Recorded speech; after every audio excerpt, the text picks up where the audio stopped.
Yes, let us see. Here we shall see the problems related to the laws of exponent, which is different from the questions of NCERT textbook.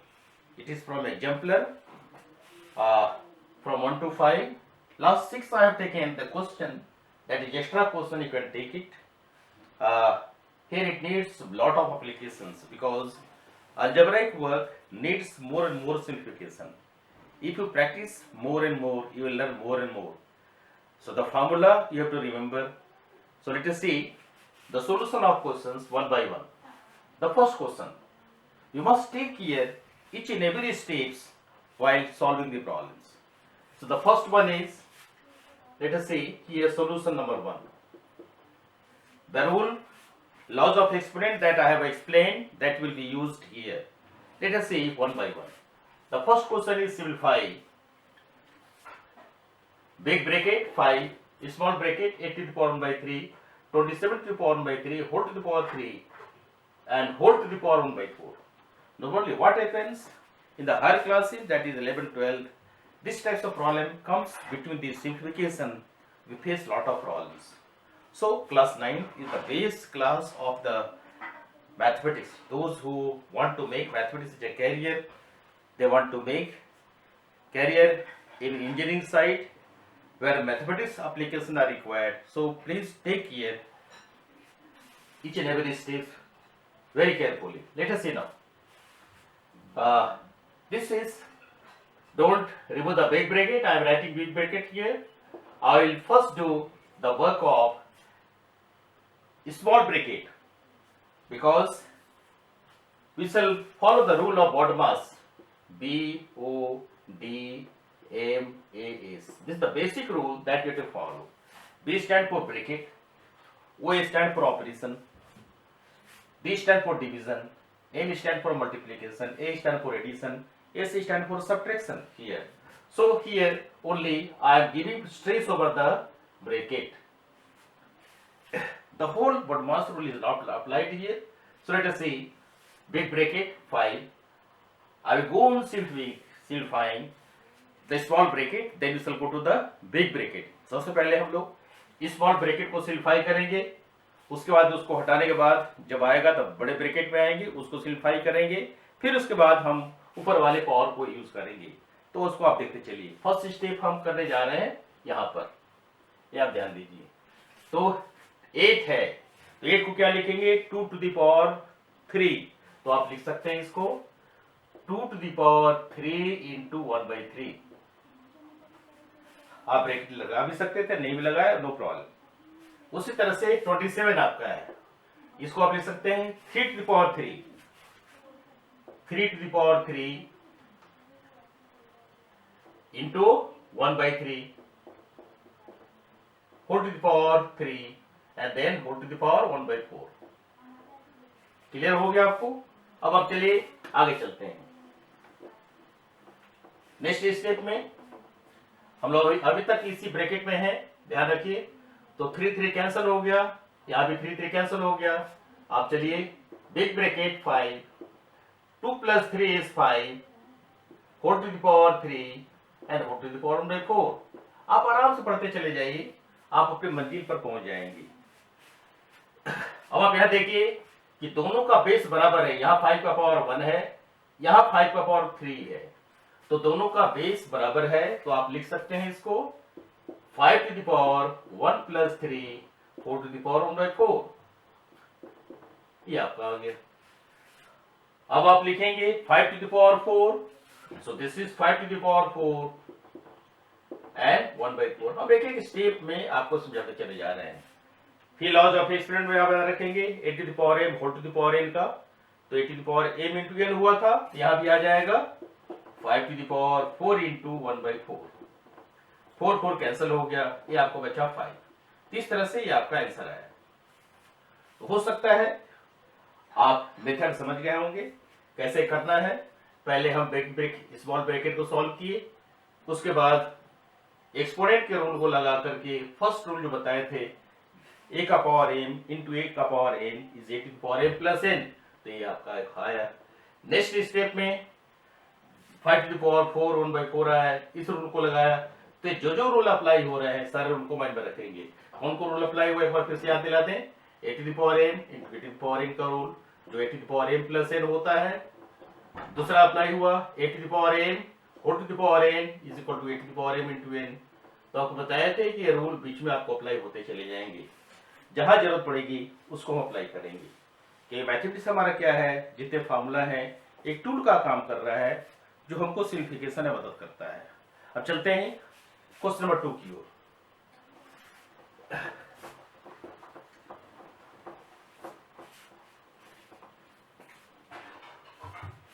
Question number 2 को आप देखें।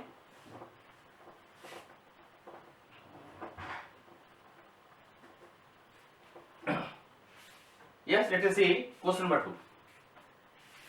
इसमें है find a if 6/3√2 - 2√3 is equal to this। ये question थोड़ा different है, इस तरह का क्वेश्चन एनसीईआरटी नहीं दिया गया था, लेकिन आपको जानना चाहिए। तो पहले आपको एम क्लियर कर दें कि हम करना क्या चाहते हैं। हमारा मेन उद्देश्य है कि लेफ्ट साइड को सिंप्लीफाई करें और राइट हैंड साइड को छोड़ देते हैं।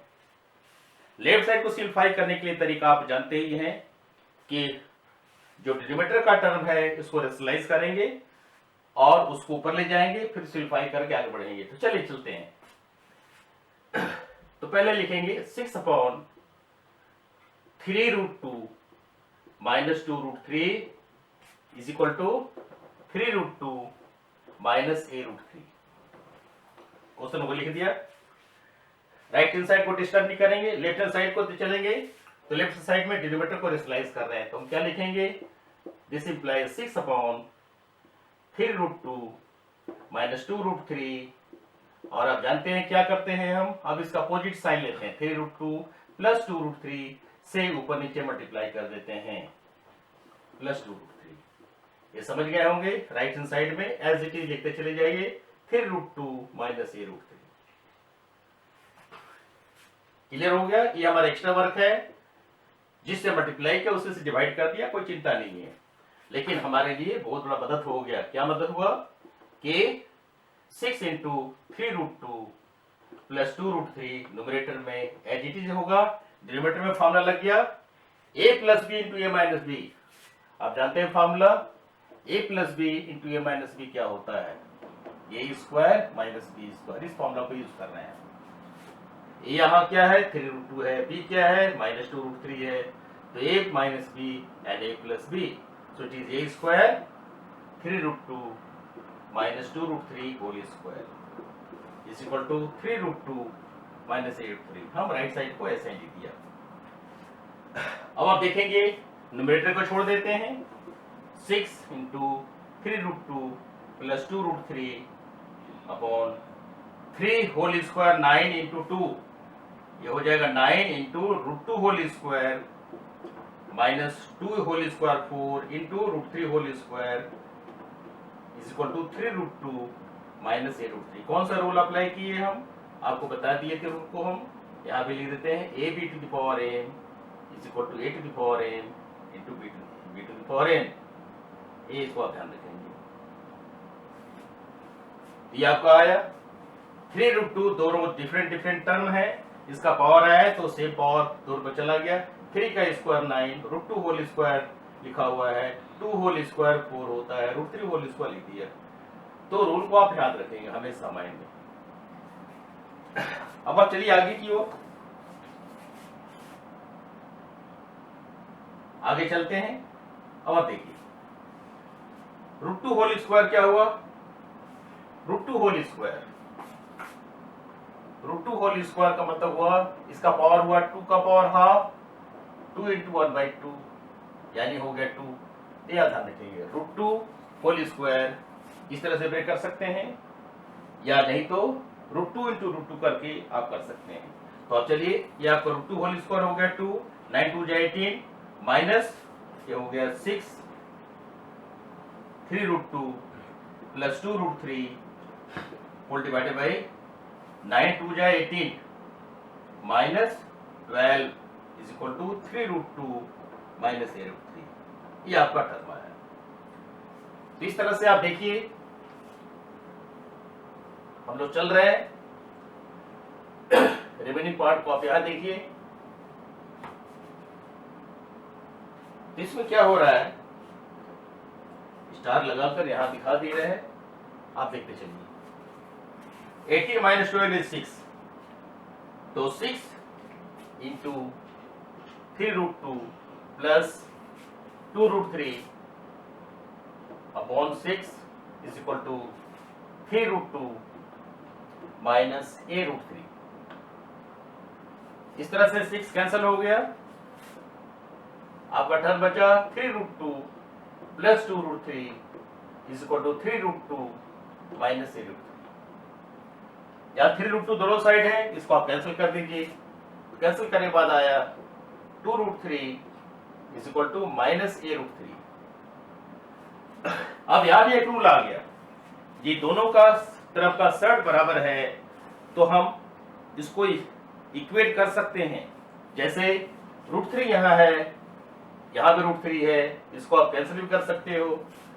तो बाकी क्या बचा, 2 इज इक्वल टू माइनस ए, यानी a इज इक्वल टू -2। ये हमारा प्रॉब्लम है। इसमें आप देखे हुए कितने तरह का नॉलेज यूज हुआ। पहला हम लोग रेशनलाइज किए, उसके बाद रेशनलाइज करके हम लोग इसको इस फॉर्म में लेकर आए। इस फॉर्म में लेकर आने के बाद में जो भी टर्म लाइक टर्म थे कैंसिल करते चले गए दोनों साइड से, और जो टर्म हमारे पास अनलाइक थे वो बराबर हो गए। तो इस तरह से हमारा ये हो गया। अब चलते हैं क्वेश्चन नंबर 3 की ओर।